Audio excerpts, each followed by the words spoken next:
दोस्तों, दिनाक्षी short hand में आपका स्वागत है। अगर आप चैनल पर नए हैं तो चैनल को सब्सक्राइब करें और बेल आइकन ज़रूर दबाएं।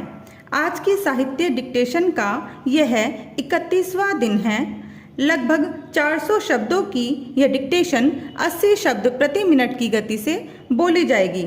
अगर आपको इस डिक्टेशन की एडवांस आउटलाइंस और वाक्यांश की आवश्यकता है तो आप हमारा पेड बैच ज्वाइन कर सकते हैं। हमारे पेड बैच को ज्वाइन करने के लिए आप डिस्क्रिप्शन बॉक्स में दिए गए मोबाइल नंबर पर व्हाट्सएप कर सकते हैं। तो चलिए डिक्टेशन को स्टार्ट करते हैं। डिक्टेशन स्टार्ट होगी 5 सेकंड बाद। Ready, start.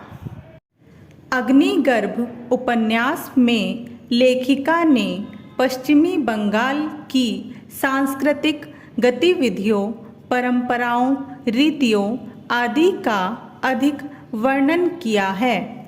चूँकि उपन्यास का मूल उद्देश्य आदिवासियों, खेतिहर मजदूरों की आर्थिक समस्याओं, उनके शोषण आदि का चित्रण करना है, अतः इसमें सांस्कृतिक परिस्थितियों का चित्रण संयोगवश ही हुआ है। पश्चिमी बंगाल में काली माँ की पूजा की जाती है तथा यही वहाँ का सबसे बड़ा धार्मिक पर्व माना जाता है। आलोच्य उपन्यास में लेखिका ने दर्शाया है कि एक सुदूर गांव का जमींदार रामेश्वर काली पूजा के अवसर पर 108 बकरों की बलि देता है। जल कहानी में मगही जाति का व्यक्ति है, परंतु वह अपने पूर्वजों की शिक्षा के आधार पर भूमि में जल की स्थिति बताने में सक्षम है। यद्यपि गांव का जमींदार उस व्यक्ति को पंचायती कुओं से पानी नहीं भरते देता है, फिर भी बुलाने पर मगही जमींदार के खेत में पानी की स्थिति बताने चला जाता है। इसका कारण यही है कि उसकी सांस्कृतिक परंपरा है। लेखिका ने सर्वत्र यह ध्यान रखा है कि उपयुक्त वार्तालाप का ही प्रयोग हो।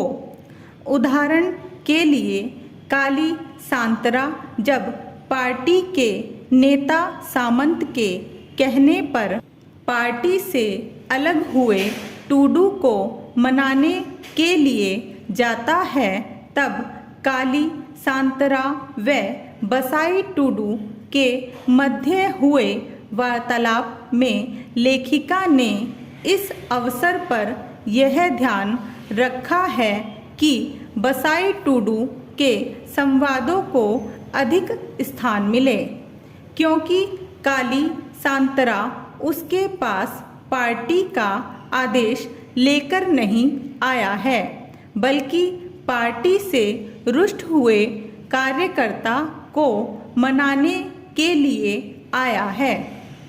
वैसे भी सामान्य जीवन में रुष्ट व्यक्ति को जब मनाने का प्रयास किया जाता है, तब सबसे पहले उसके ही मनोभावों, उसके रुष्ट होने के कारणों को सुना जाता है।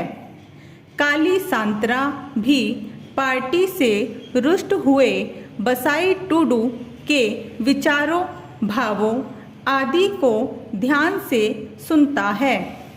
अतः कहा जा सकता है कि अग्निगर्भ उपन्यास के कथोपकथन अवसर, वातावरण, घटना आदि के उपयुक्त हैं। उदाहरण के लिए काली सांतरा के समक्ष बसाई टूडू जब कटु सच्चाई को उजागर करता है, तब काली कुछ क्षण के लिए चुप हो जाता है।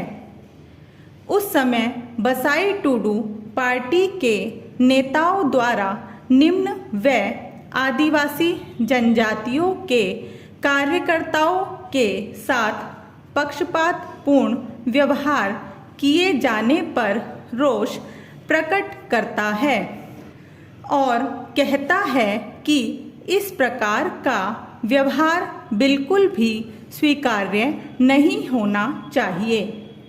ऐसा व्यवहार मानव धर्म के विरुद्ध ही माना जाता है, अतः इसे त्यागना ही श्रेष्ठ होगा। स्टॉप।